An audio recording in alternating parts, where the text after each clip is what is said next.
Hola a todos los amigos de Filosofía Apuntes. Estamos nuevamente con este texto de Jean Bodin, de la démonomanie des sorcières o la demonomanía de las brujas. Una obra de 1580. Pero, ¿por qué? ¿Qué impulsa a un brillante jurista y filósofo político, autor de tratados visionarios sobre soberanía, leyes naturales? ¿Qué lo lleva a sumergirse en la oscura maraña de la casa de brujas? Bueno, Jean Bodin, como lo sabemos, es una figura central del pensamiento renacentista. Dejó su marca no solo en el ámbito de la teoría política, sino también en el terreno del misticismo y, por supuesto, de la demonología. Esta obra no solo refleja el pánico moral de una época en transformación, sino que también evidencia cómo el miedo y la racionalidad pueden coexistir en la mente de un intelectual, porque Jean Bodin lo lleva también a lo racional, finalmente, esto de la demonomanía de las brujas, que es decir, es la relación que las brujas tienen con el demonio. Y claro, este es un filósofo del Estado, es un teórico del Estado. ¿Y por qué hablamos de las brujas entonces? Porque las brujas eran una amenaza no solamente para la iglesia, sino que también para el Estado. Claro, ahora bien, Jean Bodin también abogaba por la separación de la iglesia con el Estado. Pero si hay un enemigo común que tienen los dos, son las brujas, de acuerdo con Jean Bodin. Así que vamos con este texto muy interesante. Van a haber muchos casos y vamos a ver una forma en la que Jean Bodin señala que la protección del Estado frente a estas cosas es fundamental. Sin más dilación, vamos allá.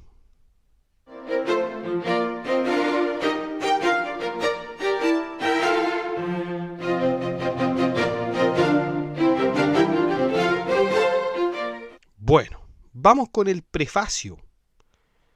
Jean Bodin relata un caso particular que lo impulsó a escribir sobre el tema de las brujas. Describe el juicio contra Jeanne Harvilliers, una mujer acusada de causar muertes humanas y animales mediante hechicería. Harvilliers confesó, aunque al principio se mostró evasiva, y afirmó haber sido ofrecida al diablo por su madre desde temprana edad. Además detalló sus encuentros con el diablo, quien se presentaba como un hombre vestido de negro, y admitió haber mantenido relaciones carnales con él durante décadas. A pesar de las súplicas de los campesinos por ejecutarla rápidamente, debido al temor de que escapara, se realizaron investigaciones en los lugares donde había vivido, descubriéndose antecedentes similares y vínculos familiares con la brujería. Durante su juicio, Harvilliers confesó haber causado la muerte de un hombre mediante un polvo proporcionado por el diablo y haber intentado curar a una de sus víctimas, aunque sin éxito. Se determinó que sus actos eran detestables y que merecía la muerte. Si bien hubo quienes abogaron por una ejecución más compasiva mediante la horca, finalmente se decidió que fuera quemada viva, una práctica común en la época para crímenes asociados con la brujería. Su confesión posterior incluyó detalles sobre reuniones de brujas y acusaciones contra otras personas, consolidando aún más las sospechas en su contra. Bodin menciona cómo las brujas, bajo influencia del diablo, participaban en reuniones clandestinas, donde se les prometía protección y felicidad. Este fenómeno no solo causaba alarma, sino que también dividía la opinión pública, ya que algunos intelectuales, como Pietro d'Abano, intentaron refutar la existencia de brujas y espíritus malignos, lo que, según Bodin, contribuyó a la proliferación de la brujería al debilitar la persecución judicial. Sin embargo, él considera estas posturas como una forma de colaboración con Satanás. Bodin cita numerosos ejemplos históricos y bíblicos que respaldan la existencia de la brujería, refiriéndose a autores como Orfeo, Homero, Plutarco y a leyes antiguas como la de las 12 tablas romanas, que condenaban las prácticas mágicas. También menciona relatos de brujas transportadas mágicamente a grandes distancias por espíritus malignos, un fenómeno que era reconocido universalmente según las confesiones de acusados y testigos en diferentes países europeos. Porque fíjense, muchachos, que si hay algo con lo que se puede probar un hecho, es con la confesión. La confesión es un medio de prueba. Es un medio de prueba y fíjense que este medio de prueba es tan efectivo, tan poderoso, que una vez realizado, este puede desplazar a todos los otros medios de prueba. Es como el aforismo que conocen todos los abogados y también estudiantes de derecho que estén justamente en sus materias de medios de prueba. La confesión de parte releva la prueba. A confesión de parte, relevo de prueba. Así es el aforismo y así es ese principio, ¿no es cierto? Otro caso emblemático de brujería es el de Catalina Daré, quien confesó haber asesinado a 2 niñas, incluida su propia hija, tras ser incitada por el diablo, quien se le apareció como un hombre alto y negro. Y esta confesión, ocurrida en 1578, evidencia el patrón común de las historias de brujas, caracterizadas por sus confesiones de actos incitados por Satanás. Catalina fue juzgada y condenada a muerte, consolidando el rigor con que se perseguía la brujería en esa época.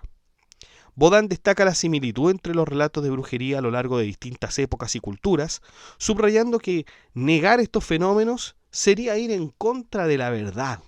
Cita a Platón, quien ya en su época reconocía la existencia de prácticas mágicas como el uso de figuras de cera para causar daño. Baudin refuerza estas afirmaciones con ejemplos históricos como el caso de las brujas de Alençon, conocidas por usar estas figuras para asesinar a sus enemigos, o la acusación contra Enguerrand de Marigny por intentar envenenar al rey mediante magia. Aunque Platón no entendía completamente las causas de estos actos, los consideraba reales y castigables, distinguiendo claramente la magia de los crímenes ordinarios. Y con base a todo esto, Baudin critica la incredulidad de algunos autores, especialmente de los ateos y aquellos que imitaban prácticas mágicas que, según él, niegan lo que ven porque no comprenden las causas. Baudin sostiene que aquellos que renuncian a Dios para experimentar con la magia son como animales entrando en una trampa mortal. Por el contrario, los creyentes que han leído la ley divina y las historias sagradas entienden que los poderes sobrenaturales y las acciones de los espíritus están más allá de la comprensión humana, pero son reales, dice Baudin. También Baudin argumenta que los secretos de las brujas han sido revelados durante milenios y que tanto la ley de Dios como las leyes humanas han condenado estas prácticas como abominaciones, castigándolas con la muerte. San Agustín afirma que todas las culturas y religiones han emitido castigos contra la brujería, y Baudin recalca que las confesiones y testimonios de las brujas ejecutadas en países como Italia, Francia y Alemania coinciden de manera sorprendente en todos sus detalles. Entonces este consenso, ya Baudin dice, esto es un consenso universal, es prueba suficiente de la veracidad de aquellos actos. El autor también condena a quienes intentan negar la existencia de las brujas basándose en argumentos físicos o naturales para explicar fenómenos sobrenaturales, lo que considera un grave error. Baudin afirma que cada ciencia tiene sus propios principios y que cuestionar la posibilidad de la brujería es tan impío como dudar de la existencia de Dios. Critica el escepticismo de ciertos intelectuales que, según él, prefieren ignorar la evidencia clara y universal de estos fenómenos. Para clarificar un tema tan complejo, entonces Baudin divide su obra en 4 partes. En el primer libro trata de la naturaleza de los espíritus y su interacción con los humanos. El segundo libro aborda las artes ilícitas de las brujas, proporcionando advertencias sobre sus trampas. El tercer libro examina los métodos legales e ilícitos para prevenir o contrarrestar los hechizos. Y finalmente, en el cuarto libro analiza los procedimientos judiciales contra las brujas y las pruebas necesarias para aplicar las penas correspondientes. Esta estructura busca servir como guía tanto para jueces como para estudiosos interesados en entender y combatir la brujería. Entonces, ahora ya nos vamos a adentrar en el texto como cuerpo, ¿no? nos vamos a adentrar al texto como cuerpo. El capítulo 1 nos habla de la definición de una bruja. Jean Bodin define a la bruja como una persona que intencionalmente busca lograr algo mediante medios diabólicos. Esto puede ser realizar una cura, tener intereses personales o incluso actos ilícitos. Y esta definición es crucial no solo para entender el tratado, sino también para emitir juicios en su contra. En este contexto, Bodin diferencia entre el error y la acción deliberada, señalando que alguien que usa prácticas consideradas diabólicas por ignorancia no puede ser catalogado como una bruja. Por ejemplo, si una persona enferma utiliza una fórmula diabólica sin saber que proviene de un brujo, no sería culpable a menos que haya intención consciente y conocimiento de los hechos. El concepto de medios diabólicos está intrínsecamente ligado a la noción de maldad. Según Bodin, estos medios incluyen prácticas atribuidas a Satanás, cuya intención es corromper y destruir el orden divino. Y esta conexión se relaciona directamente con el pecado original y la creencia en la existencia de demonios y espíritus malignos, que es una idea ampliamente aceptada tanto en la tradición filosófica como en la teológica. Diversos pensadores como Aristóteles y Platón, junto con las doctrinas cristianas, respaldan la existencia de estas entidades espirituales. El origen de los demonios es otro tema central en el tratado de Bodin. Él retoma la idea de que estos seres fueron originalmente ángeles creados en gracia, pero que cayeron debido a su rebelión contra Dios. También critica las doctrinas maniqueas que dividen el universo en dos principios opuestos, el bien y el mal, argumentando que tal visión es herética y contradice la idea de un Dios omnipotente. Claro, muchachos, Bodin está hablando aquí de esta antigua herejía, o lo que se consideró como herejía, que fue el maniqueísmo, que fueron un grupo de personas que creían que en el universo existían dos fuerzas contrapuestas, el bien y el mal, y que las dos se baten siempre en un círculo que no termina jamás.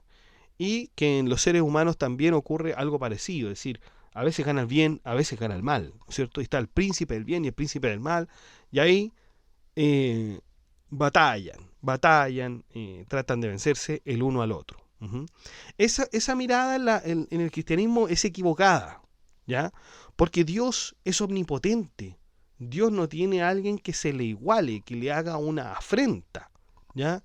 Dios es más bien un ser, el diablo en este sentido es un ser parasitario, un ser que la verdad es que Dios siempre, si llegaran a enfrentarse, que es ridículo, siempre Dios va a estar por encima de él, ¿no es cierto?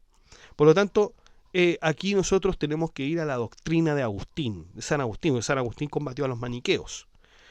Y la premisa fundamental de Agustín con respecto a los maniqueos es que el mal es ausencia de bien. Y como el mal es ausencia, es decir, es privación, la verdad es que el mal en ese sentido no existiría. El mal solamente sería una cuestión, bueno, ahí hay una contradicción también porque se dice, no, el mal no existe, pero después se señala que el mal es algo parasitario, dice Agustín. Es algo que sigue al bien, que depende de la existencia del bien, pero en su naturaleza no existiría, ¿no? Bueno, esa es en general, en términos generales, la filosofía cristiana. O sea, aquí no hay dos fuerzas contrapuestas.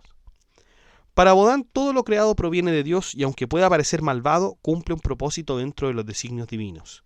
Desde esta perspectiva, Bodin explora el papel del mal en el diseño divino, señalando que incluso las acciones más perversas sirven, en última instancia, para un bien mayor. Se dan cuenta que Bodin igual sigue las cosas de Agustín.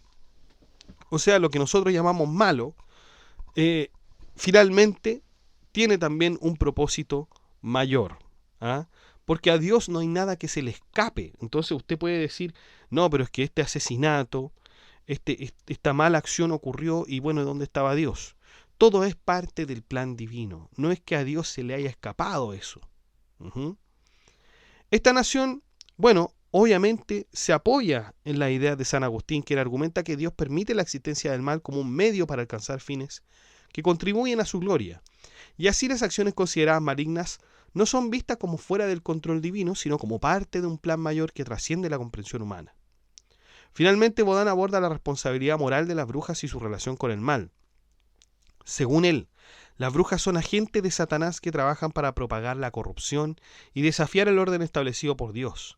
Entre las prácticas que se les atribuyen menciona actos horribles como el sacrificio de niños, lo cual intensifica la condena moral y ideológica hacia ellas. Y en este sentido las brujas representan no solo una amenaza social, sino también una espiritual, ya que su existencia refuerza la lucha entre el bien y el mal que Bodán describe a lo largo de su tratado. Capítulo 2. Sobre la asociación de los espíritus con los hombres.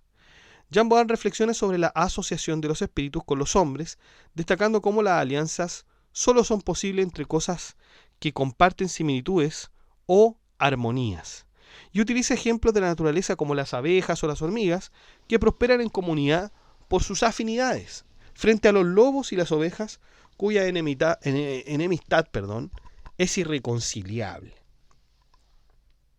En este marco, plantea que el alma humana ocupa una posición intermedia entre los ángeles y los demonios, siendo capaz de inclinarse hacia el bien o el mal dependiendo de sus elecciones. Y este lugar intermedio del alma es crucial, ya que permite que el ser humano actúe como un puente entre lo celestial y lo terrenal, enlazando el mundo inteligible con el material. El autor también destaca la importancia del libre albedrío, un regalo divino que permite a cada individuo decidir entre el bien y el mal. Y este principio, sustentado por comentarios de teólogos como Maimónides, refuerza la responsabilidad moral de las personas cuyas elecciones no solo determinan su destino espiritual, sino que también los alinean con los ángeles o los demonios. Según Bodán, aquellos que se inclinan hacia el bien elevan su alma y reciben guía divina, mientras que quienes optan por el mal terminan vinculados a espíritus demoníacos. Esta conexión no es solo el resultado de acciones externas, ¿no? No es solamente de acciones externas, sino que también de disposiciones internas y pensamientos repetitivos que moldean la orientación espiritual. Aquí se recurren a ejemplos históricos y filosóficos para ilustrar estas asociaciones. Por ejemplo, Sócrates, quien afirmaba tener un espíritu guía que le proporcionaba dirección y lo protegía del peligro. Estas experiencias, según Bodán, demuestran que la conexión entre los hombres y los espíritus es real y puede manifestarse en forma de inspiración, advertencias o revelaciones en momentos cruciales. Relatos como estos refuerzan la idea de que al elevarse espiritualmente, los humanos pueden acceder a una relación más cercana con lo divino. Bodán describe también cómo los espíritus pueden influir en la vida cotidiana a través de señales, sueños o intuiciones que guían a las personas hacia el bien o las alejan del peligro. Los ejemplos que narra incluyen experiencias de personas que recibieron advertencias sobrenaturales en momentos de dificultad o crisis, logrando así tomar decisiones acertadas. Y esto resalta que la comunión con los espíritus depende del estado del alma, el cual puede purificarse mediante la virtud y la oración, acercándose de este modo a la gracia divina.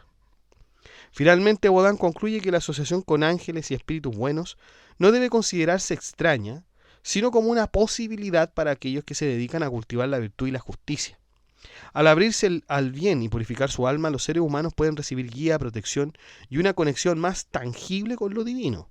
De este modo, Jean Bodán presenta una reflexión que entrelaza la espiritualidad, la moral y el libre albedrío, subrayando el poder transformador que tiene la búsqueda de la virtud en la vida humana.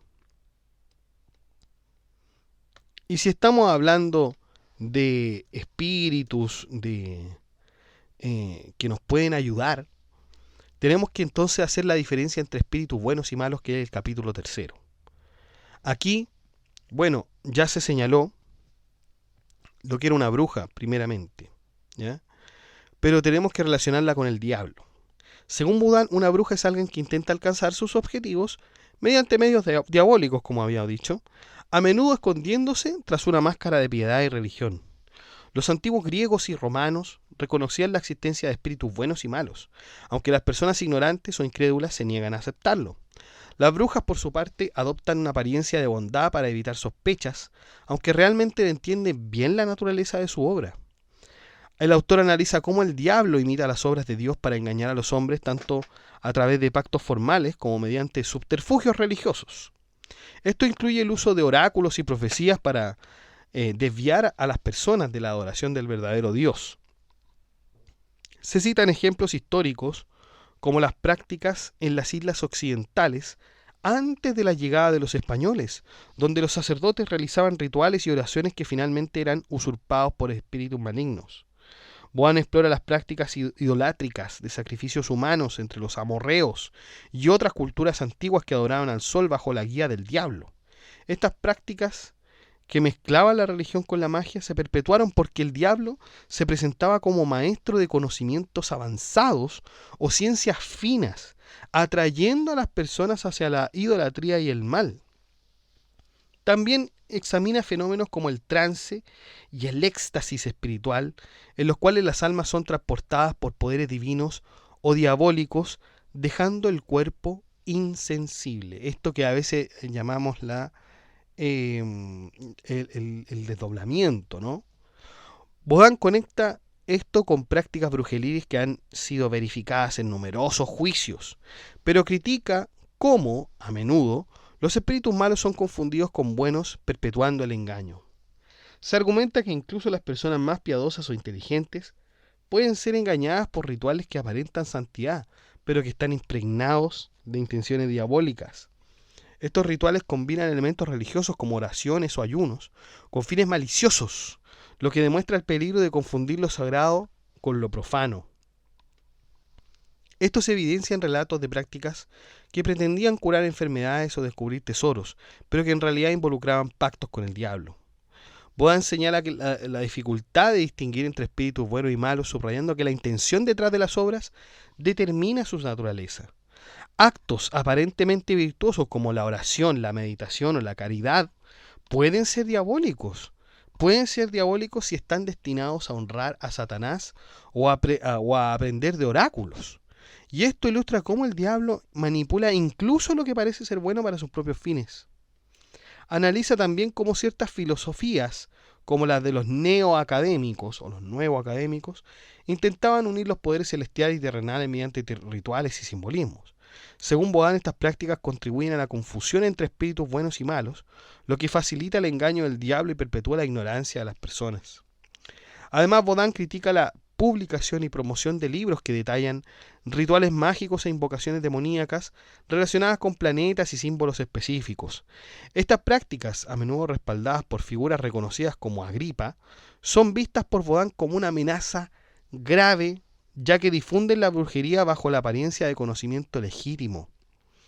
Finalmente, Bohan advierte sobre la impiedad inherente a la magia y al conocimiento prohibido. Bohan condena los intentos de unir lo celestial y lo terrenal mediante medios como sacrificios, símbolos o invocaciones, ya que estas prácticas son contrarias a las leyes divinas. Afirma que quienes usan deliberadamente estas herramientas para lograr sus objetivos caen en la categoría de brujos, porque han elegido actuar en contra del orden establecido por Dios. Vamos con el siguiente capítulo, que es el capítulo 5, sobre los medios naturales para aprender cosas ocultas. Jan Bohan inicia explicando la adivinación natural como una capacidad de anticipar eventos futuros, pasados o presentes, mediante el conocimiento de las causas que están conectadas y dependen entre sí, tal como fueron establecidas por Dios en la creación del mundo. Y esta definición sirve para distinguir entre las prácticas de adivinación lícitas e ilícitas,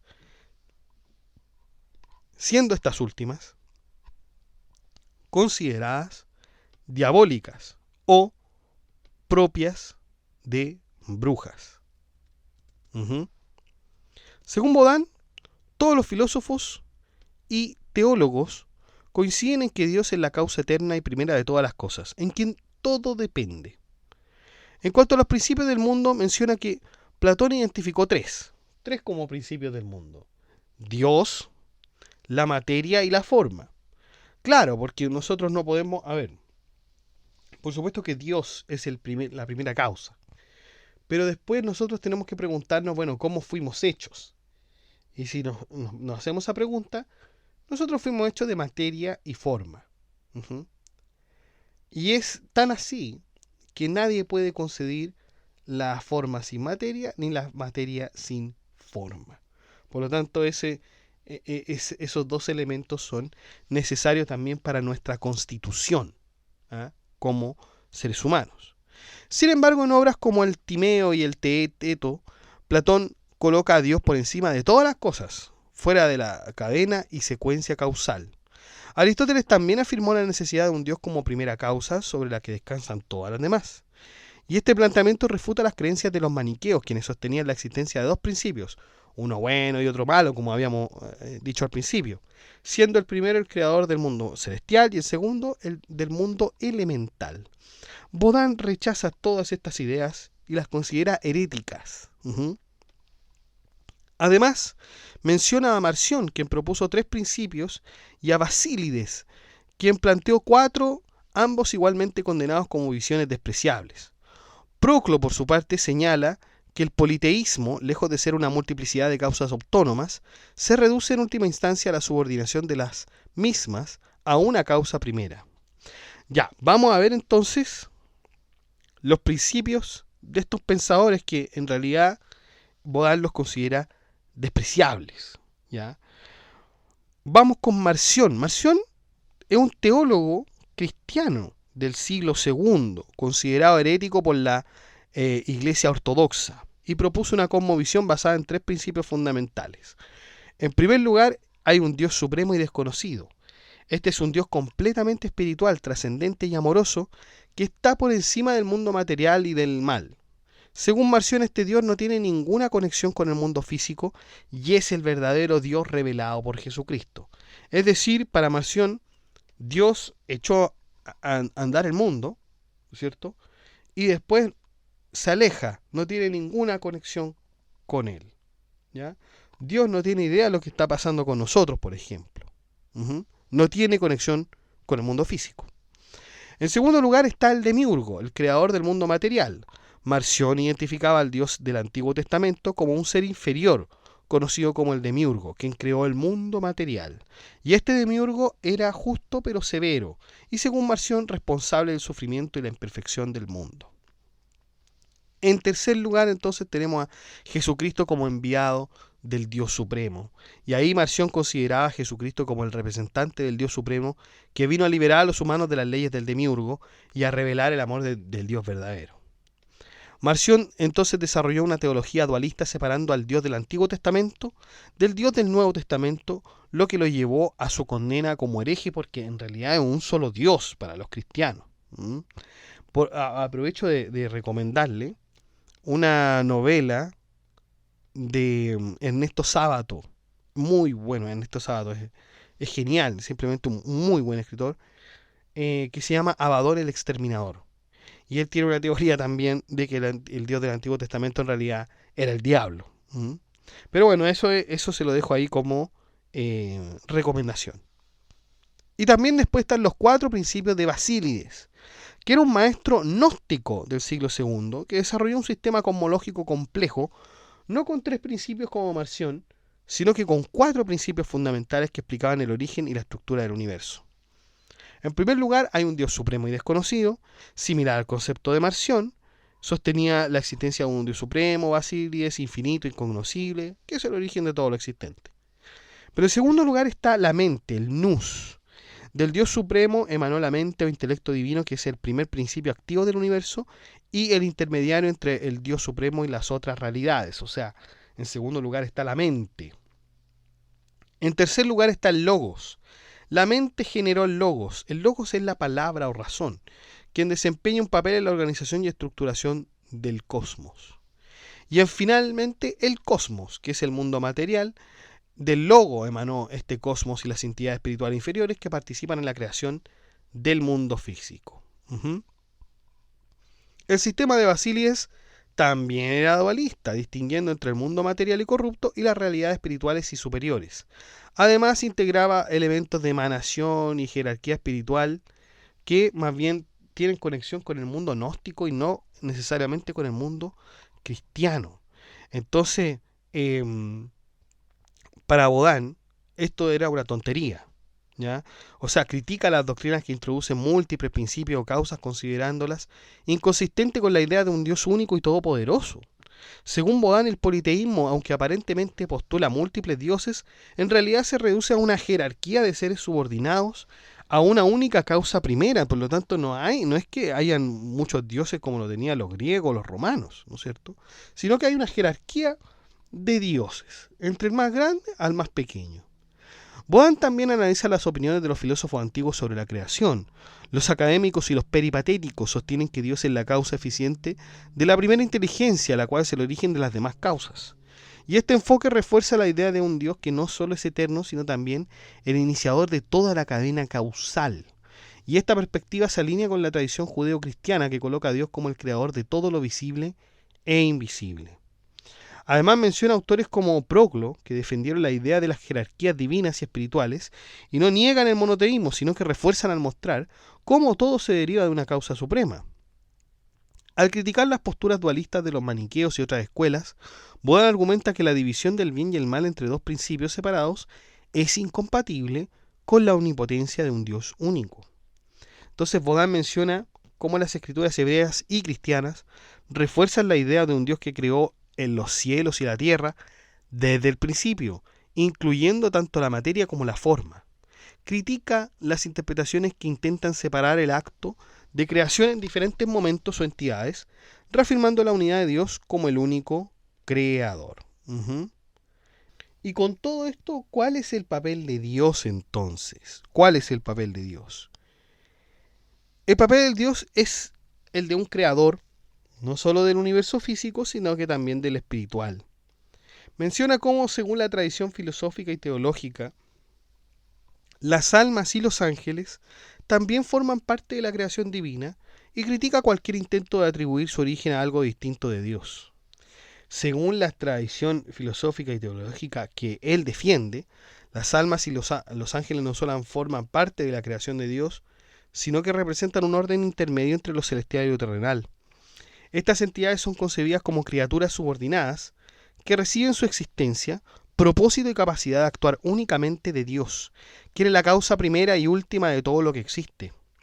Bohan recalca que las almas y los ángeles no tienen un origen independiente o separado de Dios, y en este sentido critica cualquier doctrina que intente atribuir su existencia a una fuente distinta de la voluntad divina.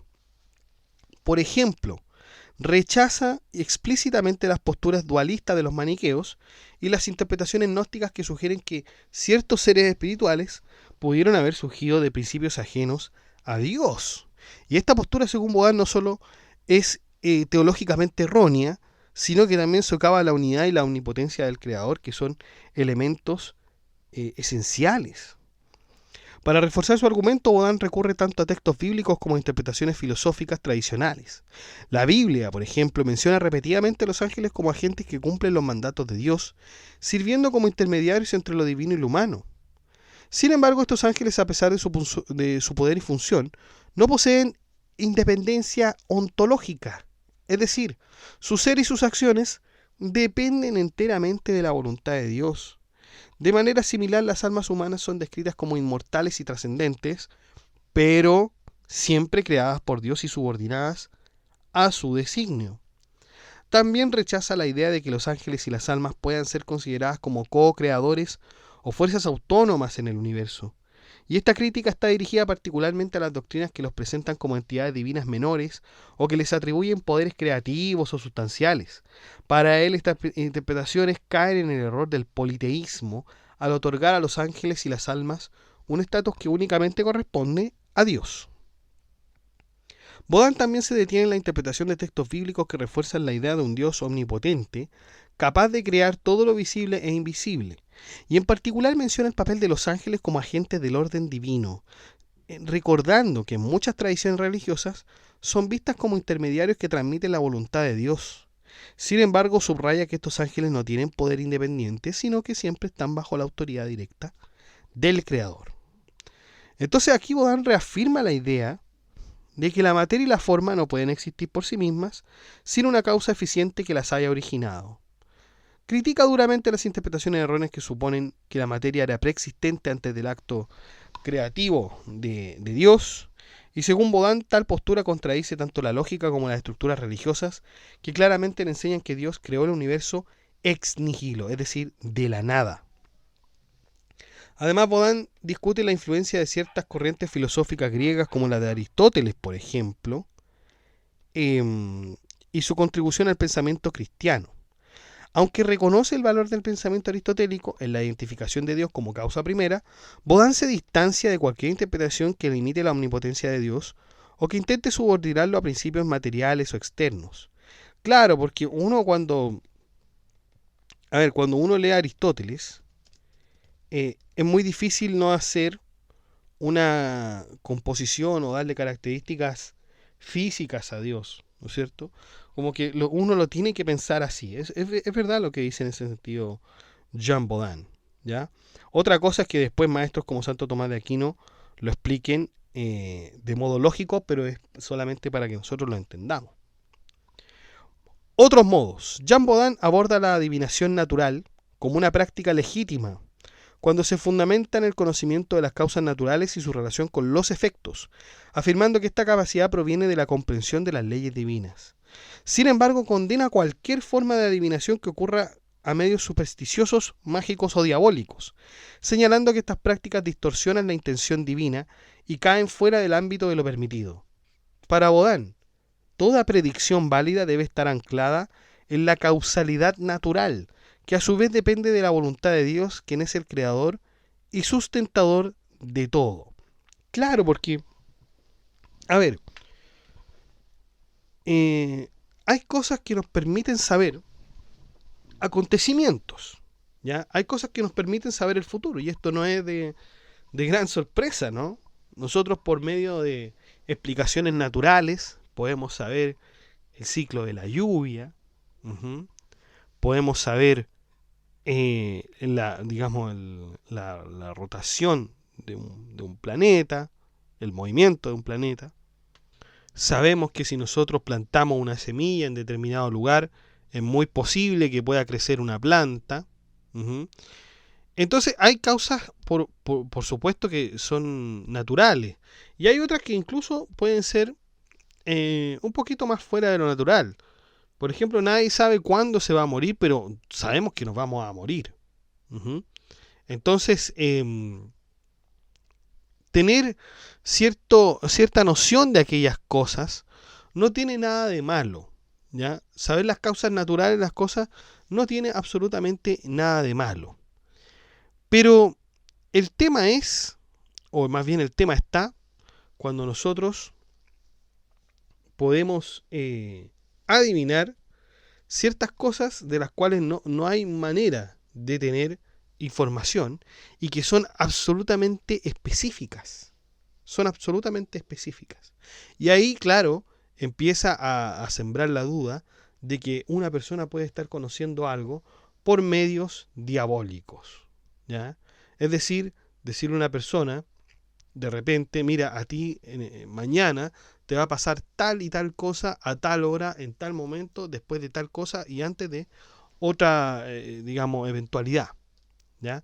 Eso ya sería no adivinar por medios, por fuerzas, naturales, sino que eso ya parecería ser que usted está teniendo la ayuda de algo más, y esa ayuda podría ser ilícita, con respecto a las cosas que señala Jean Baudin.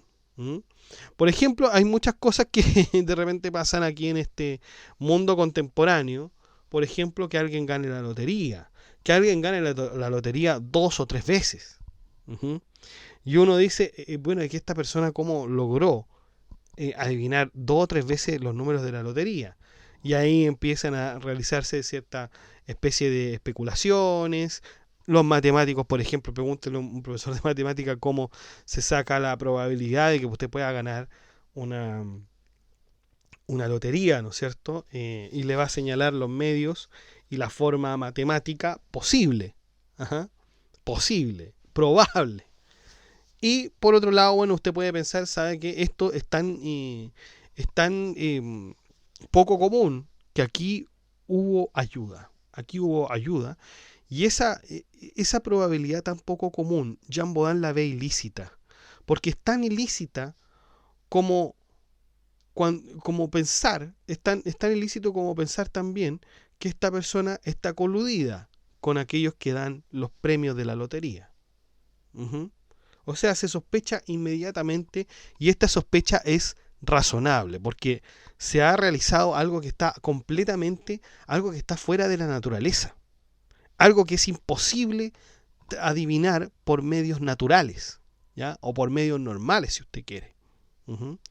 Por eso Baudin nos dice, para ese tiempo, como si usted puede adivinar cierta eventualidad, no lo puede hacer por otro humano. O sea, otro humano no le puede decir a usted, por medio de fuerzas humanas o fuerzas naturales, no le puede decir a usted que va a pasar tal cosa exactamente en un determinado lugar, a tal hora, a tal día, etcétera. No se lo puede decir porque ese otro ser humano es igual que usted. Digamos, no tiene las fuerzas para saber todos esos acontecimientos de manera tan precisa. Entonces, ¿qué pasa? Usted, la única forma que usted pudo saber eso es a través de un demonio. Uh-huh. Esa era la lógica de Jean Baudin. Bueno, ¿y qué hay de la astrología? ¿Qué hay de la superstición? Bueno, son objeto de duras críticas por parte de Baudin. Él las considera intentos fallidos de explicar el futuro o los eventos ocultos sin recurrir al conocimiento racional o divino.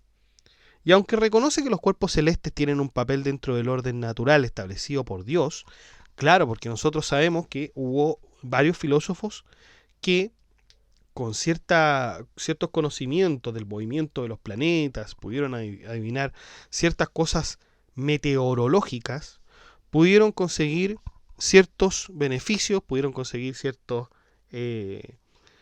señales para adivinar el futuro. Baudin rechaza todas estas prácticas que buscan manipular o interpretar estos fenómenos de manera irracional. Para él, las prácticas astrológicas no solo son ineficaces, sino que también fomentan una falsa confianza en la providencia divina.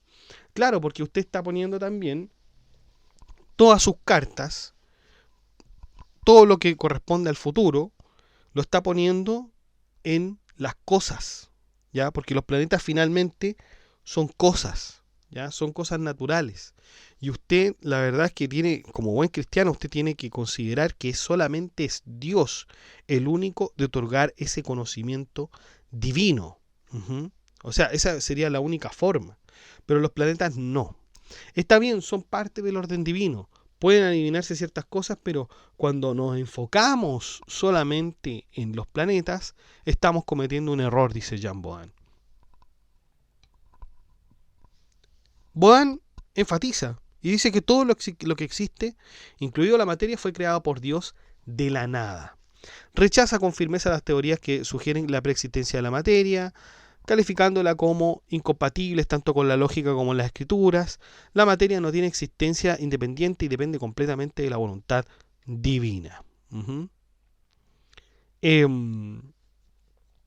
Vamos entonces con el capítulo 6 sobre los medios ilegales para lograr algo. Este es el último capítulo del libro primero, muchachos. Jean Baudin define la brujería como el intento deliberado de alcanzar objetivos mediante medios diabólicos e ilícitos, ya lo habíamos señalado. Y critica estas prácticas como expresiones de desesperación e impaciencia, ejemplificado con el rey Saúl, quien al no recibir respuesta de Dios a través de los profetas, recurrió a una bruja para obtener respuestas sobre su futuro. Y este acto, según Baudin, ejemplifica cómo la desesperación lleva a los hombres a buscar soluciones en fuentes prohibidas. Baudin señala que las motivaciones detrás de estos actos son diversas. Algunas personas invocan al diablo para obtener riquezas, curar enfermedades, disfrutar de placeres, alcanzar cargos de honor o aprender sobre el futuro. Sin embargo, las motivaciones más perversas incluyen el deseo de venganza. Resalta que el diablo no siempre responde a estas invocaciones, pero aquellos que lo buscan tienden a desarrollar una dependencia que los aleja aún más de Dios. Los brujos que renuncian explícitamente a Dios para servir al diablo son objeto de especial condena por parte de Baudin. Estos individuos prometen obediencia total al demonio, y aunque otros no llegan a comprometerse directamente con Satanás, emplean métodos indirectos como sacrificios o pactos implícitos, lo cual también se considera ofensivo para Dios. Estas acciones reflejan una falta de fe y una clara transgresión de las leyes divinas. En contraste, Baudin discute formas de predicción lícitas y aceptadas dentro del marco religioso, como el uso de loterías en el Antiguo Testamento para decisiones importantes. Ejemplos incluyen el sorteo de empleados por los israelitas para distribuir tierras o seleccionar reyes. Sin embargo, enfatiza que incluso estas prácticas deben realizarse con cuidado, invocando siempre a Dios y evitando supersticiones que puedan desviarse hacia la doctrina. Bodan critica métodos supersticiosos como la geomancia, la aritmancia y otros sistemas de adivinación que considera absurdos e inútiles. Señala que estos métodos carecen de fundamento y no producen resultados fiables, siendo ejemplos de la degradación espiritual y, en fin, de la ignorancia. Estas prácticas son para Bodan una manifestación de la superstición y la falta de respeto por las verdades de las leyes divinas. Esto es entonces, muchachos, el primer libro de esta demonomanía de las brujas, la relación que tienen las brujas con el demonio. Ya hemos señalado entonces, ya estamos listos para ir al libro segundo, no solamente porque terminamos el libro primero, no es por eso fundamentalmente, sino que porque este libro primero nos define lo que es una bruja. Nos define lo que es una bruja, nos define cómo ésta, por medios ilícitos, intenta obtener cosas por medio del demonio.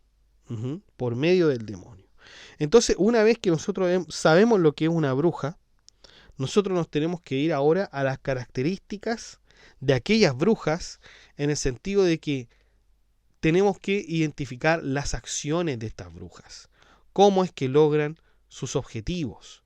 Por qué lo logran y cuáles son los medios para ello. Y es interesante porque el libro segundo, muchachos, cuando yo lo leí por primera vez, nos habla no solamente de las brujas, como ustedes puedan conocer, estas mujeres, ¿no es cierto?, que tienen a voz de Jean Bodan copulación con el demonio. No solamente vamos a ver a las brujas, sino que vamos a ver también a los licántropos. Vamos a ver a los licántropos, entre otros seres que hacen que los hombres puedan cambiar de hombres a bestias. Va a ser muy interesante el libro segundo, muchachos, así que para que sigamos con esta obra de Jean Bodan tan interesante. Mire, usted puede creer o no en las brujas, ¿ya? Puede creer o no en las brujas, en que hay un poder mucho más allá de lo evidente, digamos. ¿Ah? Pero yo lo invito a ver dos cosas aquí. En primer lugar, el contexto histórico de esto. ¿Por qué a la bruja se les consideraba, porque yo creo que eso es lo importante, por qué a la bruja se les consideraba una amenaza, no solamente para la iglesia, para las personas, sino que también para el Estado? Recordemos, no podemos perder nunca eso de vista, que Jean Bodan es un filósofo del Estado, es un teórico del Estado. Está protegiendo al Estado por sobre todas las cosas. Y eso en primer lugar. Y en segundo lugar, esto también va a servir para reforzar los mecanismos de los medios de prueba. Pero bueno, eso lo vamos a ver más adelante. Lo dejo invitado al grupo de WhatsApp para que se entere de las últimas novedades y en la comunidad de WhatsApp para que podamos discutir este y otros temas.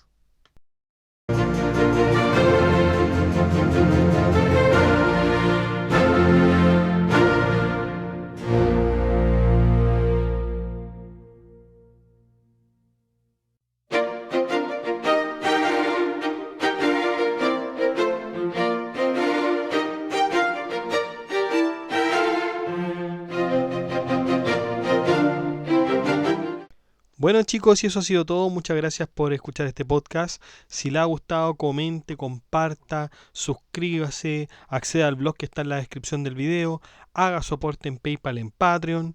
Saludamos a nuestros mecenas romanos que son Abstract Panicker, Jorge Ríos, Ricardo y Enzo, que colaboran con este proyecto educativo de Filosofía Apuntes. Muchas gracias, muchachos, les mando un abrazo. Un abrazo a todos.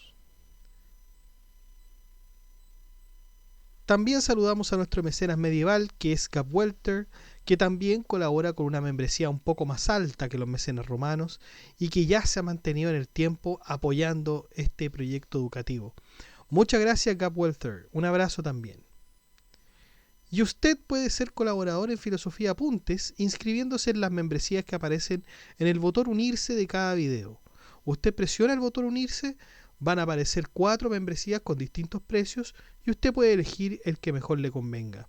Si no le acomoda ninguno de esos precios, de todas maneras usted puede colaborar con Filosofía Apuntes haciendo clic en el botón gracias y poner la suma que a usted más le acomode.